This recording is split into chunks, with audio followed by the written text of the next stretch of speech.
ഇടുക്കി അടിമാലിയിൽ കിണർ ഇടിഞ്ഞു താഴ്ന്നു. അമ്പലപ്പടി സ്വദേശി ഷാജിയുടെ കിണറാണ് ഇടിഞ്ഞു താഴ്ന്നത്.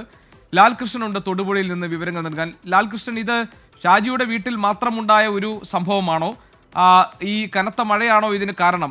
ഇതിന്റെ കാരണങ്ങൾ കണ്ടെത്താൻ കഴിഞ്ഞിട്ടുണ്ടോ? അപകടങ്ങൾ എന്തെങ്കിലും ഉണ്ടായോ? തീർച്ചയായിട്ടും ആളപായമില്ല എന്നുള്ളത് ആശ്വാസജനകമായ ഒരു കാര്യം തന്നെയാണ്. പക്ഷേ ഈ സംഭവവുമായി ബന്ധപ്പെട്ടുകൊണ്ട് മഴ തന്നെയാണ് പ്രധാന കാരണം എന്നുള്ളതാണ് നമുക്കറിയാൻ കഴിയുന്നത്. കാരണം ഇന്നലെ രാവിലെ മുതൽ ഇന്ന് പുലർച്ചെ വരെ അതിശക്തമായ മഴയാണ് ഇടുക്കി ജില്ലയുടെ പല മേഖലയിലും ഉണ്ടായത്. ഒരു ഇടതടവില്ലാതെ പെയ്തുകൊണ്ടിരുന്ന മഴയിൽ പലയിടങ്ങളിലും മണ്ണിടിഞ്ഞിട്ടുണ്ട്, ഗതാഗതം തടസ്സപ്പെടുന്ന അവസ്ഥയുണ്ടായിരുന്നു.